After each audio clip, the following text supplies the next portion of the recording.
You think Toyota's hybrids are invincible? Wait until you hear what's breaking first. Toyota is developing a new engine that it claims will change the entire automobile industry game. The bottom line, I simply want to make ever better car, no matter what kind of the powertrain they have. Owners expected 10 years of peace of mind. Instead, they're facing limp-mode shutdowns, $1,000 repair quotes, and denial letters. And the scariest part? It may not be an accident. Was it faulty chemistry? Was it buried software code? Or was it corporate cost-cutting? By the time this ends, you'll know why Toyota's legendary reliability might not mean what you think. The allegation. This was not an accident. It was a decision. Investigations have raised the alarming claim that Toyota, long celebrated for reliability, knowingly approved hybrid batteries that were not built to the standard customers expected. Instead of packs engineered for long life in punishing real-world conditions, subpar units were allegedly signed off and installed in thousands of vehicles. For a brand that built its reputation on dependability, this allegation cuts deeper than a single defect, threatens the very trust Toyota has cultivated for decades. Owners buy hybrids to avoid surprises. They expect fuel efficiency, low maintenance costs, and batteries that can last more than a decade. What they did not expect were early warning lights, sudden power loss, and bills that could easily cross several $1,000s. The cost is not just financial. Every premature failure erodes resale values, destabilizes family budgets, and tarnishes Toyota's image as the safe choice for practical drivers. The scandal is not framed as a manufacturing accident or an isolated defect. The narrative emerging is more troubling. Toyota allegedly made a deliberate choice, opting for cheaper, less resilient batteries while marketing its cars as the pinnacle of quality and sustainability. For owners, the betrayal is both mechanical and moral. Owners betrayed. They bought Toyota for peace of mind. They got breakdowns instead. For years, the brand's customers were told that hybrid batteries would endure. Yet stories began to pile up from across the country. Commuters stranded on highways, families forced to abandon vacations, rideshare drivers watching their income vanish when warning lights appeared. What linked these experiences was a creeping sense of betrayal. The idea that the cars they trusted most had failed them in ways they could never anticipate. One driver described how their Prius slowed to a crawl in heavy traffic, forcing them to pull over as the dashboard lit up with hybrid system warnings. Another recalled being quoted more than $4,000 for a replacement pack after only 6 years of ownership. Some reported that their vehicles went into limp mode without warning, leaving them stranded at intersections. Each of these stories carried a similar refrain. They expected durability, but instead they were left with expensive liabilities. The emotional impact is as significant as the financial one. These are buyers who chose Toyota hybrids precisely to avoid uncertainty. Now, they find themselves questioning every start of the ignition, wondering if the next trip will end in a tow. The anger is visceral. Owners do not feel they were merely unlucky. They feel misled. And when those drivers looked for answers, the paperwork told a very different story. The paper trap. The fine print is where trust goes to die. On the surface, Toyota's hybrid battery warranty appears generous. 10 years or 150,000 miles of coverage for many models sold in the United States since 2020. That headline promise reassures buyers that failures are rare, and if they do occur, the company will stand behind its product. Yet the details tell another tale. Warranty exclusions and diagnostic hurdles often leave customers paying out of pocket despite that supposedly robust coverage. Examples from Toyota's history show how the company handles energy-related defects. The RAV4 faced a class action settlement tied to a battery terminal fire risk. The Tundra and Tundra Hybrid were recalled for safety concerns. These cases demonstrate that Toyota will act under pressure, but they also highlight how the company frames problems narrowly, often limiting the scope of responsibility. For hybrid owners today, that fine print becomes a trap, appearing to protect them while carving out just enough space to leave them vulnerable. The gap between marketing and legal reality has left many drivers feeling duped. They bought into Toyota's image of reliability, only to discover that the protections they counted on came with caveats too easily invoked. But this was not just legalese. The problem ran deeper, into the chemistry itself. Chemistry doesn't lie. The battle was not fought in courtrooms, it was fought in the cells. Hybrid batteries come in two main chemistries: nickel metal hydride and lithium ion. Nickel metal hydride packs are older, bulkier, and heavy, but they are proven and relatively stable under harsh conditions. Lithium ion packs are lighter, smaller, and allow for better packaging and efficiency, but they are more sensitive to heat and require precise software management to remain safe. In Toyota's shift toward lithium-ion, critics argue, lies the root of the scandal. Lithium-ion's theoretical advantages are clear, yet in the real world, especially in hot climates or under high load cycles, the chemistry is less forgiving. Cooling fans clog, air vents gather dust, and without meticulous maintenance, cells degrade faster than advertised. Owners who believed they were buying technology built for the long haul instead found themselves caught in the chemistry's limits.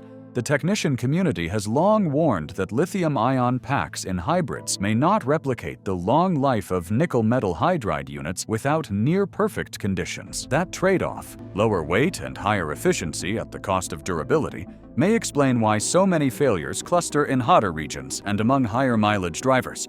For customers, that nuance was never explained. They were promised Toyota reliability, not chemistry experiments. And when theory met reality, Toyota could not keep the failures quiet. Recall red flags. Toyota does not recall lightly. So why did it blink? For decades, the company has prided itself on building vehicles that rarely face sweeping recalls, particularly in the hybrid segment that defined its reputation. Yet recent years tell a different story. The Toyota Tundra Hybrid faced recalls linked to potential safety issues in model years 2022 through 2025. The BZ4X, Toyota's first mass-market electric vehicle, was recalled for wheel hub problems and later software flaws tied to the climate control system. Even the Lexus RZ and Subaru Solterra, corporate cousins of Toyota's EV program, faced recall campaigns tied to thermal management glitches. Each of these cases highlights something critical. Toyota will admit when systems tied to safety falter, but the company often frames the recall as narrow and isolated. It does not publicly concede broader design weaknesses. For owners watching their hybrid batteries fail, the sight of these recall notices raised uncomfortable questions. If Toyota acknowledged instability in electric or hybrid subsystems, why not traction batteries? And if other parts of the system required updates or replacements, was it reasonable to believe that the battery packs were somehow immune? For regulators, recalls create a paper trail. For consumers, they create doubt. The gap between Toyota's public messaging of durability and its private reality of recall filings reveals stress points the company can no longer ignore. But even with recalls, thousands of drivers were still left footing the bill. Warranty dead ends. Covered on paper, denied in practice. On glossy brochures and corporate websites, Toyota advertises its hybrid battery warranty as one of the longest in the industry. 10 years or 100,000 miles, 150,000 miles in the United States since 2020. At face value, this protection appears ironclad. Yet the lived experience of many customers shows a harsher reality. Owners who brought in failing hybrids often found themselves ensnared in diagnostic loops. Dealers would claim the failure stemmed from lack of maintenance, such as clogged battery cooling fans or dirty vents. Others were told that because their vehicles had exceeded a certain mileage threshold before the extended warranty took effect, they were ineligible for coverage. Some faced goodwill denial, a polite phrase for corporate refusal to help, even when the case seemed sympathetic. In practice, that meant $4,000 repair bills presented to families who had chosen a hybrid precisely to avoid surprise costs. What frustrated drivers most was the inconsistency. One dealer might replace a failing pack under warranty. Another, following the same inspection guidelines, might reject the claim. This uneven enforcement eroded trust not only in the warranty, but in the entire Toyota ownership experience. The brand promise of reliability was undermined by the bureaucracy of exclusions. And for many owners, the failures were not random at all. They followed a map. The heat map? The failures did not scatter. They clustered. Data collected from consumer forums, independent mechanics, and investigative reports revealed a clear pattern. Battery breakdowns disproportionately struck vehicles in hot climates and high-demand environments. Phoenix, Las Vegas, and Houston appeared again and again in owner complaints. Rideshare operators in Los Angeles noted shortened battery life compared to colleagues in cooler regions. Even taxi fleets in New York City reported accelerated wear, particularly in vehicles stored outdoors. This clustering made sense to technicians. Lithium-ion batteries, lighter and more compact than nickel-metal hydride packs, are also more sensitive to thermal stress. In desert heat, where cabin air can soar above 100 degrees Fahrenheit, the cooling systems built into Toyota's hybrids strain to keep cells within safe operating ranges. A vent clogged with dust or a fan obstructed by neglect only worsens the problem. Over time, Heat not only reduces capacity, but can trigger software failsafes that push the car into limp mode. The heat map told a story Toyota's marketing did not. Reliability depended not just on engineering, but on geography and usage. A commuter in Minnesota could expect a different lifespan than a delivery driver in Arizona. That gap between promise and reality fueled owner outrage and intensified calls for accountability. But the bigger danger was not geography. It was the software running the show. If you're starting to see the pattern, imagine what else Toyota doesn't want you connecting. Don't wait until it's your car stranded. Subscribe right now.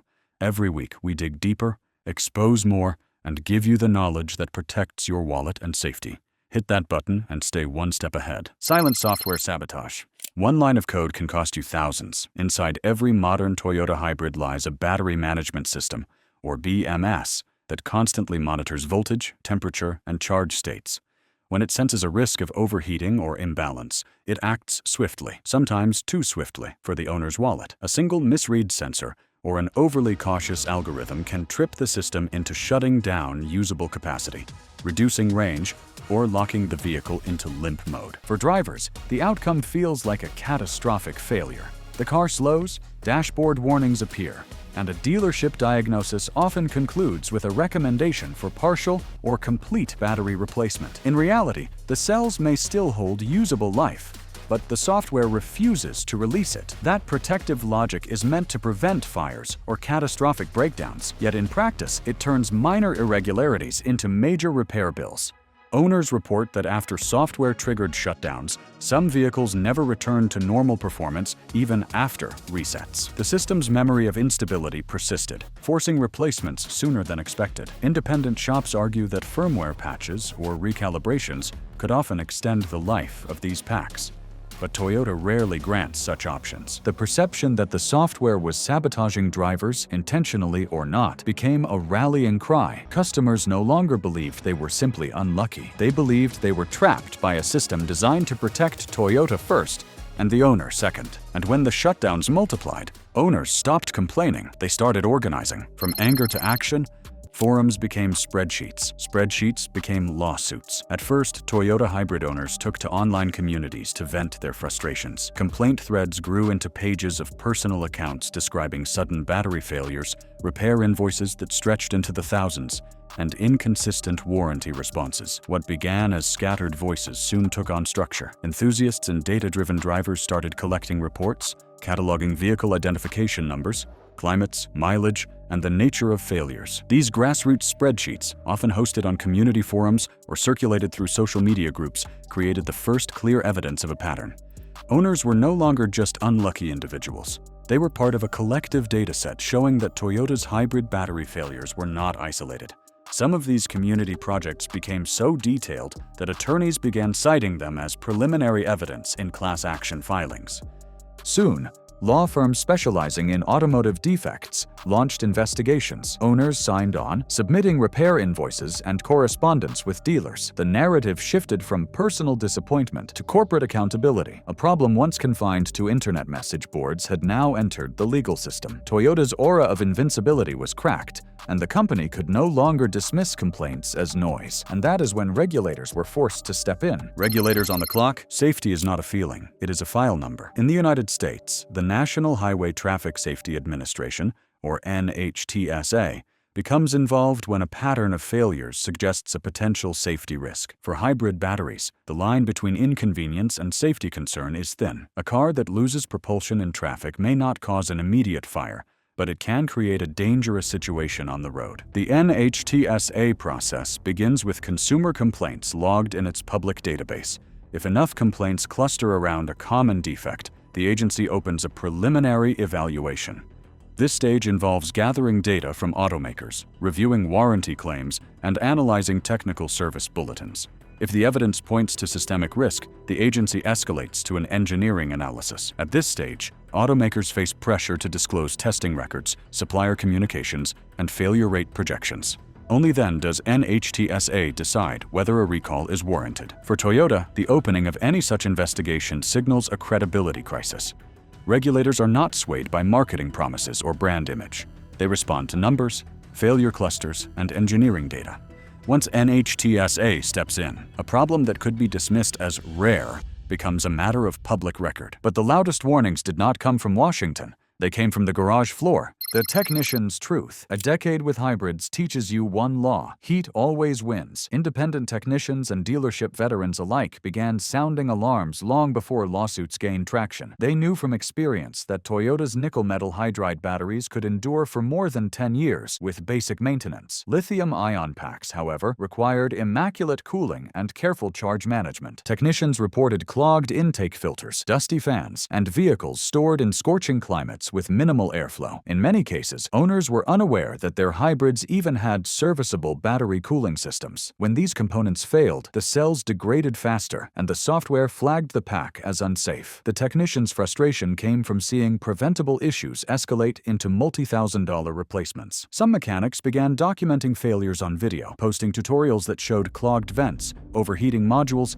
and error codes repeating despite resets. These recordings spread widely online, giving owners visible proof that their frustrations were real. For technicians, it was both education and protest, a way to expose problems beyond repair shops. Yet even in cases where owners maintained their cars perfectly, failures still appeared. This suggested that maintenance alone could not explain the problem. Some mechanics began to whisper that Toyota had compromised somewhere deeper, in the design or in the supply chain. Their lived reality clashed with Toyota's public assurances of reliability. For technicians, it was no longer about brand loyalty. It was about honesty in engineering. Yet even perfect maintenance could not explain what insiders alleged next. Technicians are sounding alarms, but this isn't just their fight. It's yours too. If you value truth over marketing spin, subscribe today. Share this with someone who drives a hybrid, because what comes next will shake the entire auto industry.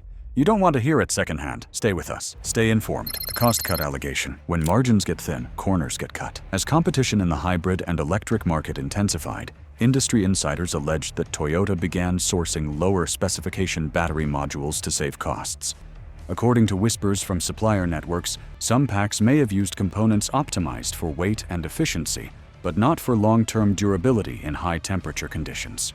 This allegation has not been proven in court, but it has stirred intense debate. If true, it would mean Toyota knowingly accepted a higher risk of failure in exchange for cheaper or lighter packs. Engineers familiar with supply chains note that even small reductions in material quality, thinner separators, lower-grade cooling channels, or marginally weaker cells can cascade into large-scale reliability issues when multiplied across tens of thousands of vehicles. Suppliers themselves hinted at strain. Several quietly admitted that Toyota's demand for lower prices forced compromises in material sourcing and testing cycles. Corners were not always obvious, sometimes thinner insulation, sometimes less redundancy in cooling systems, but each shortcut added fragility. When multiplied across production, those micro-savings became macro failures. The cost-cut theory also aligns with failure patterns. Owners in extreme climates or with heavy-duty cycles, such as ride-share driving, reported breakdowns earlier than expected. If Toyota had indeed approved a pack that passed lab tests but could not withstand punishing real-world conditions, then the scandal shifts from unfortunate defect to corporate decision. That possibility intensifies anger among consumers and draws the attention of regulators and investors alike. And if that is true, the fallout would not stop with Toyota alone. The market shock? One brand scandal is every rival's opportunity. As news of Toyota's hybrid battery troubles spread, competitors moved quickly to position themselves as safer alternatives. Hyundai and Kia promoted their hybrid lineups as offering proven lithium-ion durability. Honda leaned heavily on its two-motor hybrid system, claiming it balanced efficiency with resilience. Ford pushed the Maverick Hybrid and Escape Hybrid as fresh faces with less baggage. The battlefield was no longer about who could make the most efficient car. It was about who could promise the fewest surprises. The used car market reacted just as sharply. Auction prices for certain Toyota hybrid trims began slipping as buyers grew wary of potential battery failures. Leasing companies quietly adjusted residual values downward, reflecting lower confidence in long-term performance. For families trading in their Prius or Camry hybrid, this meant less money at the dealership and higher monthly payments if they wanted to move into a new model. Rental fleets also adjusted swiftly. Companies that once stocked hybrids to showcase fuel savings began limiting Toyota orders, fearing downtime and costly repairs. This shift mattered because fleet sales shape public perception. If taxis, ride shares, and rentals abandon a model, everyday consumers start questioning whether it is worth the risk. Investors noticed as well. Analysts questioned questioned whether Toyota would need to increase its warranty reserves, a move that could eat into quarterly profits. Shareholders, once assured of Toyota's near-invincible brand strength, began to see cracks in the armor. Market perception shifted. Toyota was no longer simply the gold standard of reliability. It was a company facing the same vulnerabilities as its rivals. But the courtroom would test Toyota harder than the marketplace. The price of trust. Trust is the most expensive part to replace. As owner anger turned into legal filings, Toyota found itself drawn into the machinery of class action lawsuits. Attorneys representing groups of hybrid owners argued that the company had failed to disclose known weaknesses in certain battery packs.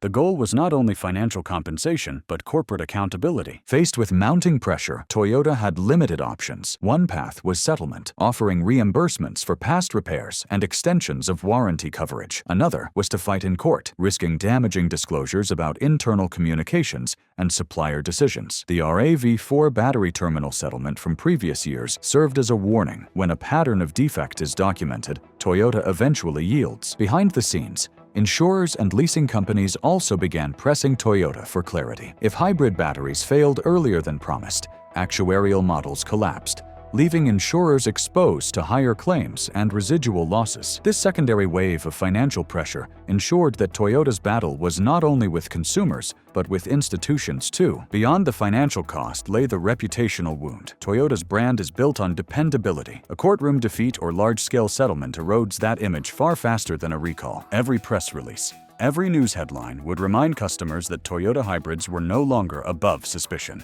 The trust that took decades to build could be undone in months, and politicians saw their opening. Policy and politics. Hybrids were supposed to be the safe bet. Now, they are a political football. For years, Toyota positioned itself as the pragmatic counterweight to full battery electric vehicles. Hybrids, the company argued, balanced efficiency with accessibility. But a battery scandal strikes at the heart of that argument. Lawmakers who once praised Toyota's moderation now question whether hybrid technology can truly deliver on its promises. Energy policy debates have become entangled with the scandal. Advocates of full battery electric vehicles argue that hybrid failures prove the need to accelerate the shift to pure electrics. Meanwhile, defenders of hybrids claim the issue is corporate decision-making, not the technology itself. This divide creates friction in legislative chambers, where subsidies, emissions targets, and disclosure rules are decided. Public confidence is now intertwined with political ambition. Senators in auto-heavy states see leverage in grilling Toyota executives, while green-leaning lawmakers seize the chance to push stricter emission mandates. What began as a consumer issue has become a stage for rival ideologies competing to define the nation's transportation future. Regulators may push for stricter transparency requirements, such as mandatory public reporting of hybrid battery degradation data. They may also demand clearer disclosures about climate-specific risks, ensuring that a buyer in Phoenix understands the trade-offs compared to a buyer in Seattle. The scandal has transformed what was once a technical conversation into a political flashpoint. But the final word belongs to the people who drive these cars every day. What owners can do now. If you own one, your next step matters. For consumers, the scandal is not just a story in headlines. It is a direct question about their wallets and safety. Owners are urged to check their vehicle identification numbers against recall databases to determine if their cars are eligible for free repairs. Those who have already paid out of pocket for hybrid battery replacements should document invoices and correspondence with dealerships, as these records may become crucial if settlements expand. Maintenance remains a frontline defense. Cleaning battery cooling vents, ensuring fans are free of dust, and scheduling regular inspections can extend pack life, especially in hotter climates. Even though owners may feel betrayed, small acts of diligence can prevent sudden breakdowns and buy valuable time. Filing complaints with the National Highway Traffic Safety Administration also matters. Every report helps regulators build a record that strengthens consumer protections. Perhaps most importantly, owners must recognize their collective power. By organizing, sharing information, and pressing for accountability, they transform from isolated cases into a force that shapes industry standards. Toyota may be the focus today, but the precedent set will ripple across all automakers. The fight for transparency and durability in hybrid technology is not just about one company. It is about who controls the future of mobility. Because what is at stake is not just one scandal. It is the meaning of Toyota reliable in 2026. Toyota built its empire on reliability, but this scandal proves even legends can crack. Now you know the truth, but it's only the beginning. More leaks, more investigations, and bigger shocks are coming. Don't miss them. Subscribe, share this with every driver you know, and stay ready. The next revelation changes everything.